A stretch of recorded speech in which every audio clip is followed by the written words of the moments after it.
Assalamualaikum warahmatullahi wabarakatuh. Di sini saya akan membuat sebuah podcast dengan Bapak Validan. Selamat pagi, Bapak. Selamat pagi, Mbak Ya. Anissa. Sebelumnya di sini saya akan menjelaskan tentang gambaran profil narasumber dulu. Untuk yang pertama, Bapak Validan Ahmad lahir tanggal 6 Februari 1985 di Desa Bawang, Kecamatan Bawang, Kabupaten Batang, Jawa Tengah. Jadi aslinya Jawa Tengah ya, Bapak? Iya, Ya. Nah, pendidikan dasar ditempuh di SDN Bawang 01 dan MTS Darul Amanah Kebunan Sukorejo, Kendal. Ya. Sebelum menjadi Widya Iswara, Bapak pernah menjadi guru Wiyata Bakti di SDN Bawang 01 pada tahun 2005 sampai 2009. Lalu diangkat menjadi CPNS di SDN Jelamprang, ya, Kecamatan Bawang, Kabupaten Batang pada tahun 2009 dan bertugas sampai tahun 2017 berarti Bapak. Ya. Selama menjadi guru, aktif mengikuti berbagai macam lomba seperti Lomba Karya Ilmiah PGSD se-Jawa pada tahun 2011, Lomba Penulisan Artikel Populer Pendidikan pada tahun 2013, dan Lomba Penulisan Artikel Hasil PTK Tingkat Nasional 2015, Lomba Inovasi Pembelajaran SD pada tahun 2013, Lomba Kreativitas Guru Tingkat Nasional pada tahun 2015, dan Lomba Penulisan Karya Ilmiah Inovasi Pembelajaran SD tingkat Jawa Tengah pada tahun 2016. Nah, selama menjadi Widya Iswara, Bapak terlibat menjadi tim pengembangan program Multi Subject Teaching atau MST jenjang SD pada tahun 2018. Lalu narasumber nasional bimbingan teknis kurikulum 2013 bagi kepala sekolah pada tahun 2018.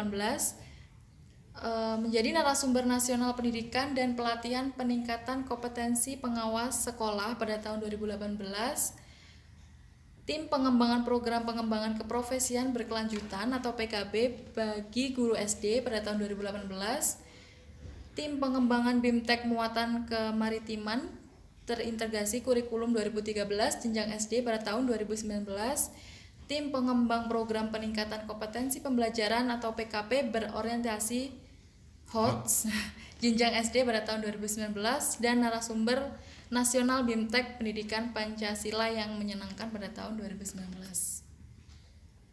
Selain sebagai tim pengembang, narasumber nasional, instruktur, dan fasilitator di Kemendikbud, beliau juga aktif mengisi berbagai seminar pendidikan di universitas, forum ilmiah, KKG, dan sekolah-sekolah.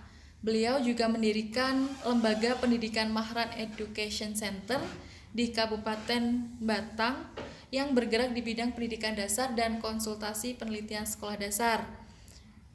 Terbuka untuk berdiskusi dan berbagai informasi terkait peningkatan kualitas pembelajaran di sekolah dasar gitu Bapak ya. Iya, itu sekilas saja tentang saya. Saya itu juga masih berproses, saya juga masih proses belajar, itu juga tahapan-tahapan yang harus saya lalui hingga sampai ke sini, Mbak Anissa. Ya. Untuk selanjutnya sesi pertanyaan atau diskusi ya Bapak ya. Silakan. Nah, jadi gambaran secara umum tentang Widya Iswara itu seperti apa? Fungsi Widya Iswara itu bagaimana? Tugas pokoknya bagaimana Bapak? Iya. Bisa dijelaskan? Iya, gini Mbak Anissa, untuk Widya Iswara itu kan mungkin kosakata yang baru ya, mungkin bagi yang belum familiar tentang pelatihan baik itu di guru maupun tenaga kependidikan lainnya. Nah, untuk Widya Iswara sendiri itu adalah fasilitator atau pelatih, katakan pelatih untuk memberikan pelatihan dan juga pendampingan, kemudian pembimbingan kepada guru dan tenaga kependidikan agar mengupgrade atau meningkatkan kompetensinya seiring dengan kebijakan yang sekarang itu diterapkan oleh Kementerian Pendidikan. Jadi tugas dari Widya Iswara itu adalah yang pertama itu mendidik, kemudian mengajar dan melatih. Siapa yang dilatih, siapa yang didik, siapa yang diajar, Widya Iswara itu ya mendidik, mengajar dan melatih guru dan tenaga kependidikan di Indonesia. Nah, terkait dengan tugas saya yang ada di P4TK, Pusat Pengembangan dan Pemberdayaan Pendidik dan Tenaga Kependidikan, di sini adalah P4TK PKN IPS, maka saya menjadi fasilitator untuk mendidik, mengajar dan melatih guru-guru untuk mapel PKN dan IPS di Indonesia. Nah, sementara saya berada di Departemen SD, berarti saya memiliki tugas di sini melakukan pendidikan, mengajar dan melatih guru jenjang SD di Indonesia. Itu gambaran tentang tugas Widya Iswara yang ada di P4TK PKN IPS ini. Ya. Selama Bapak menyampaikan materi atau memberi fasilitator di lembaga ini, materi apa saja Pak yang disampaikan gitu kepada guru atau tenaga kependidikan yang di sini? Yang pertama itu ada 3 program-program yang sekarang itu menjadi program prioritas. Artinya ketika kementerian ada program skala prioritas yang harus disampaikan kepada guru dan tenaga kependidikan di Indonesia, maka Widya Iswara berperan untuk menyampaikannya. Nah, sebagai contoh, kalau di tahun ini ada namanya program guru penggerak dan program sekolah penggerak, maka Widya Iswara seperti saya dan teman-teman ini bertugas untuk memfasilitasi guru agar terlibat dan juga masuk di program guru penggerak maupun sekolah penggerak. Nah, kemudian mungkin tahun sebelumnya ada lagi kegiatan pembelajaran berorientasi HOT di situ. Sehingga Widya Iswara juga memberikan pelatihan, pembimbingan kepada guru-guru terkait dengan bagaimana sih pembelajaran yang berorientasi pada high order thinking skill ya, supaya pembelajaran di Indonesia itu lebih meningkat dan juga ada perubahan signifikan baik itu proses maupun hasil. Ya, singkatnya gini Mbak Anissa, Widya Iswara itu tugasnya memang melakukan kegiatan pendidikan, mengajar dan melatih guru. Apa saja materinya? Materi yang pertama adalah sesuai dengan regulasi dan kebijakan yang ada di kementerian. Kalau itu menyangkut dengan kurikulum, maka Widya Iswara bertugas untuk menyampaikan sampai ke guru itu implementasi kurikulum. Begitu juga dengan program untuk mempersiapkan peningkatan kompetensi gurunya. Baik itu prosesnya, baik itu perencanaan, dan juga baik itu ya standar penilaian. Itu kalau di pendidikan itu kan ada standar proses, kemudian standar penilaian, kemudian standar isi dan lain sebagainya, itu yang menjadi ruang lingkup materi yang disampaikan kepada guru. Itu Mbak Anissa. Ya. Nah, di sini kan Bapak yang di profil tadi selama menjadi Widya Iswara, Bapak terlibat menjadi tim pengembangan program multi subject teaching MST jenjang SD. Nah, itu seperti apa sih Bapak? Boleh dijelaskan? Iya. Ini dulu tahun 2018 ya. Dulu ada program namanya multi subject teaching yang digagas oleh Pak Menteri Pak Muhadjir Effendi. Iya. Dulu memang kita sampai sekarang pun kita akui bahwa masih banyak kekurangan guru, terlebih kekurangan guru SD. Nah, program ini menjembatani antara kebutuhan dan kekurangan. Yang dibutuhkan itu ternyata banyak, sementara kuota atau stok guru itu masih sangat minim dan juga ada kesenjangan. Yang dibutuhkan banyak, sementara kekurangannya itu banyak. Sehingga di situ multi subject teaching artinya ketika ada guru yang memiliki relevansi atau linear dengan mata pelajaran yang kosong, maka guru itu bisa mengajar untuk mengisi kekosongan guru itu.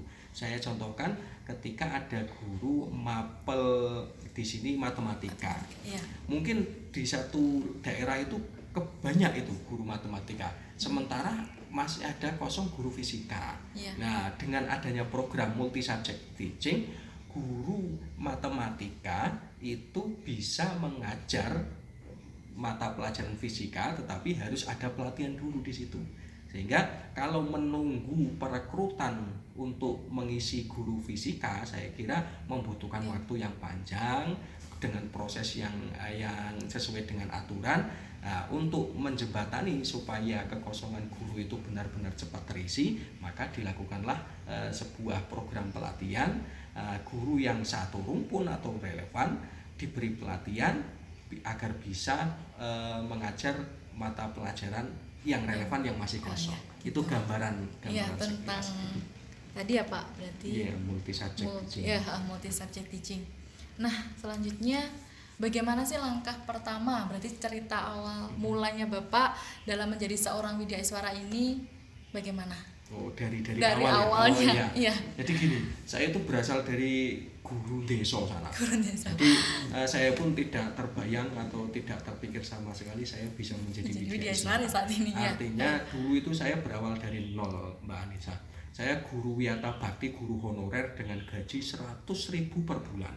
Pada tahun? Iya, pada tahun 2005.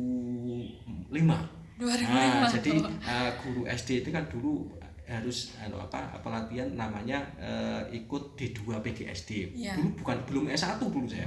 Artinya saya berawal dari D2, program diploma 2. Menjadi guru kelas itu kan harus kuliah PGSD 2 tahun, D2. Kemudian pada saat itu saya karena belum ada lowongan, belum dibuka untuk CPNS guru SD, maka setelah saya lulus pendidikan PGSD di situ di Universitas Negeri Semarang, saya mengabdi ya di SD Bawang 1 selama 4 tahun. Jadi sambil nunggu ada nggak CPNS untuk kuota PGSD. Begitu 2008 ada CPNS, itu saya ikut tes dan alhamdulillah kok diterima. Hingga setelah itu saya ikut ditempatkan di SD Jelamprang seperti yang Mbak Anissa sampaikan. Selama menjadi guru di SD Jelamprang, saya pun mengupgrade kompetensi saya yang tadinya D2, saya kepingin kok sekolah lagi S1. Nah, kemudian setelah S1 saya kok kepingin lagi meningkatkan kompetensi diri saya. Saya mencoba untuk nambah katakan yang tadinya S1 saya kuliah S2. Nah, begitu saya kuliah S2 dan sebagainya, saya juga di satu sisi kuliah, di satu sisi lain saya juga terlibat untuk kegiatan-kegiatan lomba-lomba. Saya sering mengikuti lomba-lomba seperti lomba inovasi pembelajaran, kemudian lomba karya tulis ilmiah dan lain sebagainya. Kemudian juga hasil dari lomba-lomba itu saya bukukan. Nah, kebetulan pada tahun 2016 itu ada seleksi untuk widyaswara. Dan saya melihat untuk kuota dan juga ketentuan yang bisa saya kirim agar saya bisa menjadi widyaswara itu di P4TK IPS ini, karena membutuhkan widyaswara dengan kualifikasi S2 PGSD karena untuk mengisi departemen SD.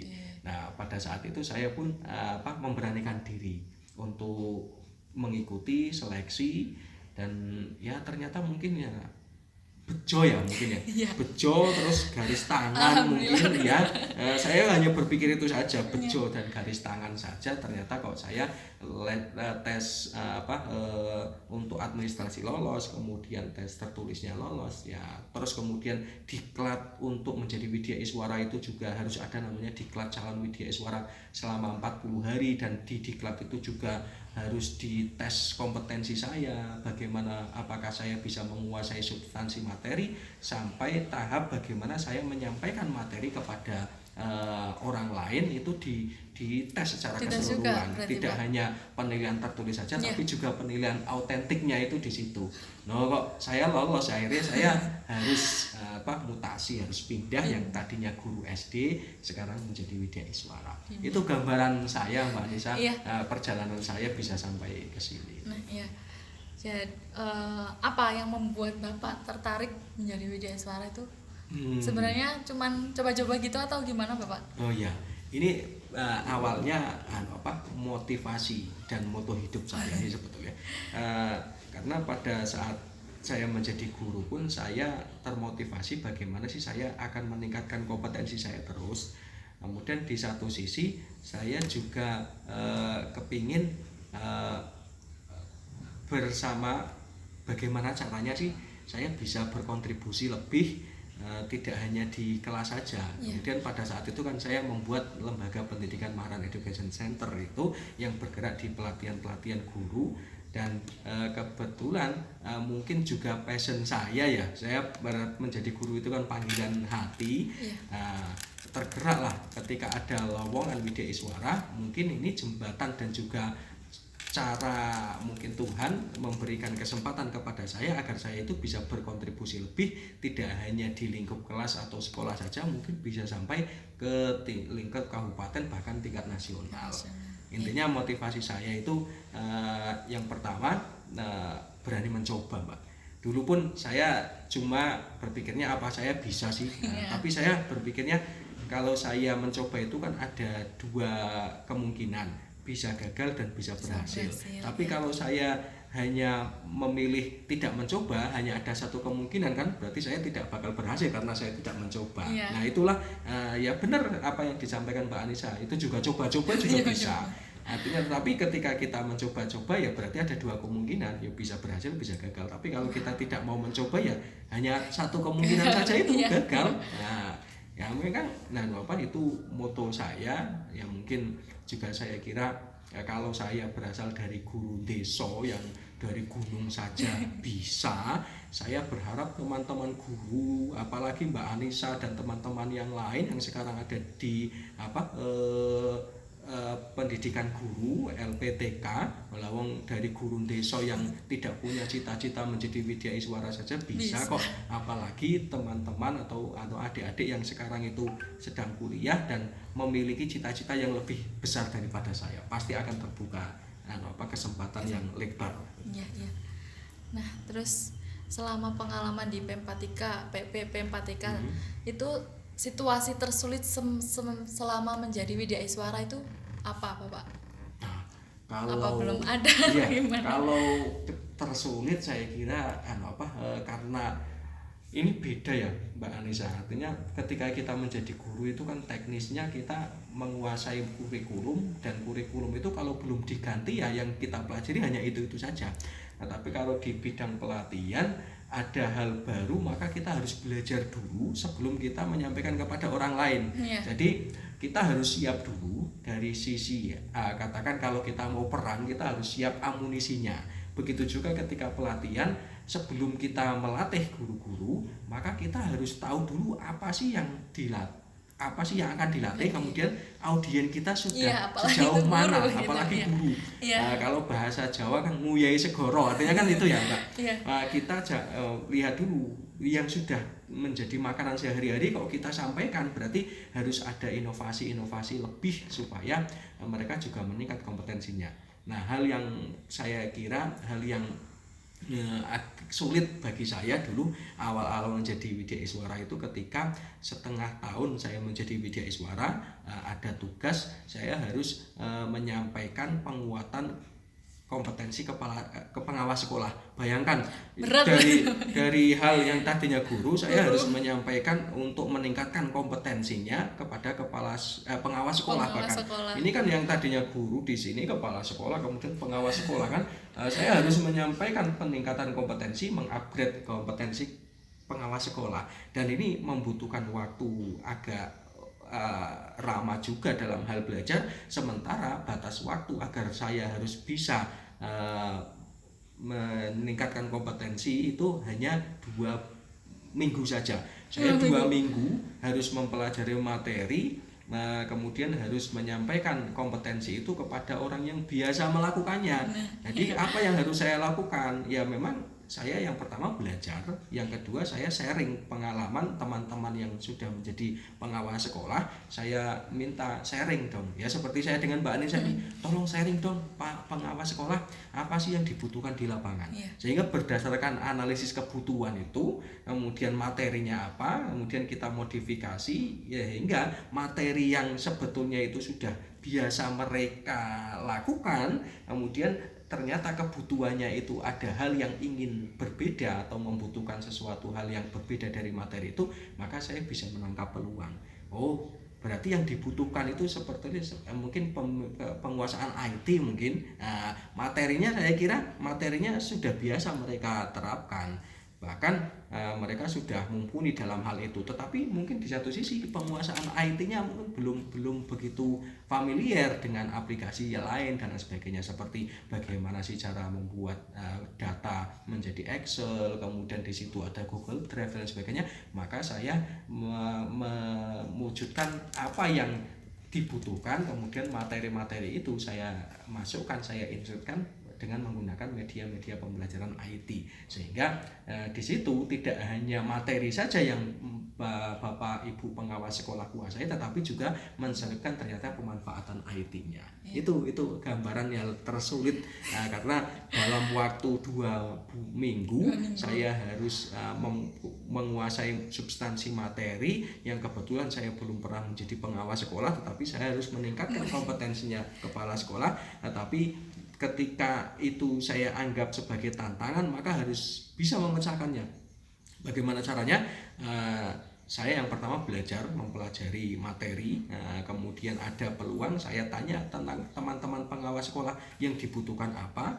Kemudian selain itu saya juga sering sharing dengan teman-teman Widya Iswara berdasarkan pengalaman teman-teman ini, bagaimana sih cara memanajemen pelatihan pengawas sekolah maupun kepala sekolah. Jadi itu gambaran saya. Kalau saya menganggapnya sebuah tantangan, maka saya harus bisa memecahkan itu.